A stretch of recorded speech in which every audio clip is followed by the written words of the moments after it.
This is 7 National News, and in our top story, the UAE Vice President, Prime Minister and ruler of Dubai, His Highness Sheikh Mohammed bin Rashid Al Maktoum, and His Highness General Sheikh Mohammed bin Zayed Al Nahyan, the Crown Prince of Abu Dhabi and Deputy Supreme Commander of the UAE Armed Forces, received Egyptian President Abdel Fattah el-Sisi, who is on an official visit to the UAE. Upon his arrival at Al Mushrif Palace, President el-Sisi was given an official reception where the national anthems of the two countries were played, and a 21-gun salute was fired in honour of the guest. Following the ceremony, the ruler of Dubai accompanied the Egyptian president to the main hall of the palace, where he was welcomed by sheikhs, ministers and senior civilian and military officials. The Egyptian president is in the UAE on an official visit that he will conclude on the 19th of January. The UAE Vice President, Prime Minister and ruler of Dubai, His Highness Sheikh Mohammed bin Rashid Al Maktoum, made an inspection visit to the Wasl Box Park project, a 1,200-metre commercial and tourism project, which is located on Al Wasl Road over in Jumeirah. His Highness Sheikh Mohammed toured the site and was accompanied by the chairman of the Mohammed bin Rashid Al Maktoum Foundation, His Highness Sheikh Ahmed bin Mohammed bin Rashid Al Maktoum, Dubai's Director of Protocol and Hospitality, Khalifa Saeed Suleiman, as well as Engineer Abdullah Ahmad Al-Habai, the chairman of Meras Holding, which is implementing the project. Al-Habai noted that the new construction uses non-conventional building materials and products, such as raw concrete and steel, which exhibits the highest standards of modern architecture. He also noted that upon completion, slated for the end of January this year, the area will offer artists a space to present their creative graphic artworks. He added that the Box Park will host multiple street experiences and events that range from sport to art activities, which are intended to attract a diverse crowd of tourists and shoppers.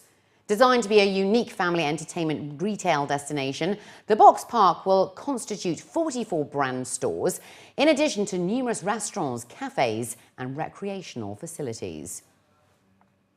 Following the recent announcement by Dubai Police of a high presence of CCTVs to monitor every street in the Emirate, citywide surveillance was one of the main areas in focus today during the 17th edition of Intersec.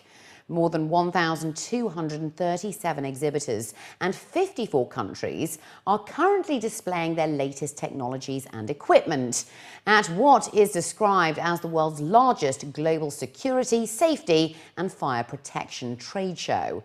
According to the organisers, there has been a 10% increase in the number of visitors over last year as they look to cash in on the growing global security market, which is expected to reach $116 billion by 2016. Much of the focus this year has been on network surveillance systems, which are expected to witness 89% growth in global sales by 2016. That's according to analysts by Frost & Sullivan.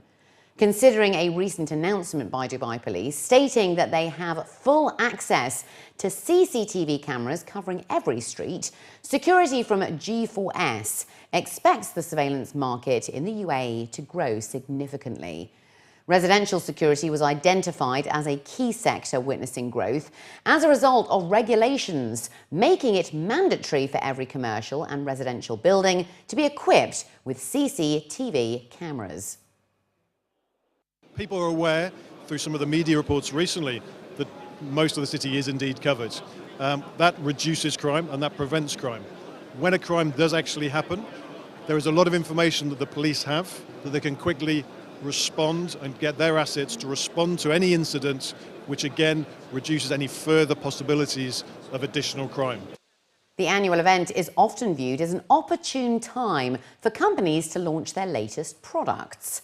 Rescue operations equipment was another area in focus, with Concord Cordex agencies showcasing the launch of Holmatro cutters and spreaders, which run on a battery pump.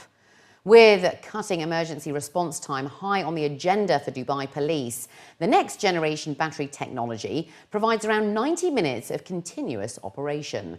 According to the Dubai police, their current response time for such incidents is between 8 to 10 minutes, adding that they aim to bring the figure down even further. International response time is 12 minutes from the call, but what actually we are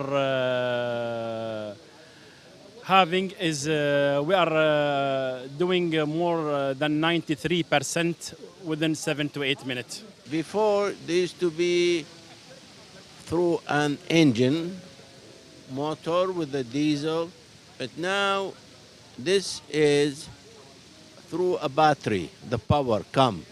So that's easier, more comfortable, and faster to start. And this batteries last very long with the same, power till they finish the job. Dubai is very professional and efficient. As you saw in the demonstration, to get all the people out, it took less than 50 minutes. The anti-crime department of the Dubai police recovered 301 million dirhams in bounced checks last year. That's according to officials. And 351 suspects are wanted for issuing dud checks. According to a local daily, Colonel Ahmed Tani Al-Galita, the director of the anti-crime department, revealed that the department arrested 891 wanted people and 9,899 who violated residency laws. He added that they also arrested 36 suspects for breach of trust, 71 for theft, 11 for embezzlement, 65 for consuming and selling alcohol, 23 for drug-related cases, and 69 for assault cases. 40 were arrested for failure to pay money and 159 for other cases.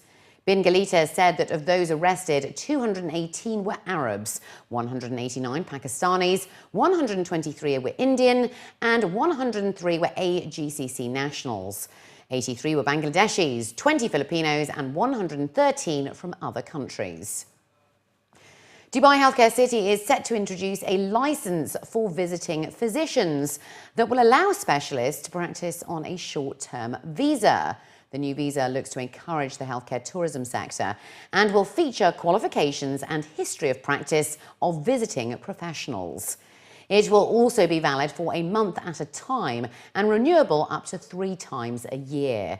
Dr. Ramadan Al-Balushi, the managing director of the Healthcare City Authority, was quoted in a local daily as saying that the timeline to license a professional is 2 to 3 months on average, but can take up to 9 months. He added that they will not accept a doctor lower than a consultant in their own country, and they must have evidence that they are needed here in Dubai. The changes to medical licensing will be announced in more detail at the Arab Health Conference, which begins here in Dubai on the 26th of January. Youth here in the UAE believe that they are happy and healthy and are optimistic about their futures. That's according to the results of a nationwide study conducted last year. The survey saw the participation of almost 2,000 young Emiratis from across the country and was commissioned in 2014 by the Al Bayt Mit Wahid Association. Those surveyed were broken down into 2 groups, where 15 to 17-year-olds rated their happiness on average at 8.9 out of 10, while the 18 to 24-year-olds rated theirs at 8.5 out of 10. Most young people also perceive themselves to be in good health. 97% of both 15 to 17-year-olds and 18 to 24-year-old respondents rated their health as either very good or good. 2/3 of those surveyed exercised regularly. However, young women were much less likely to exercise than young men, as 36% of females do not exercise, compared to 19% of males aged 18 to 24. And finally, looking to other news now, the new race car-inspired Bentley GT3R made its first appearance in the UAE this week during an exclusive track event at Yas Marina Circuit over in Abu Dhabi.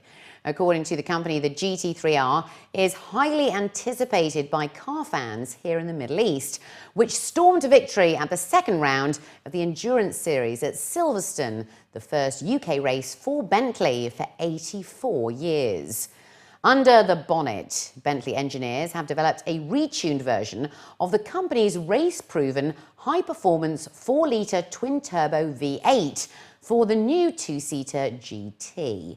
The Continental GT3R is the fastest accelerating road-going Bentley ever, capable of reaching 60 miles per hour from a standstill in just 3.6 seconds, and is a grand tourer with the performance of a race car.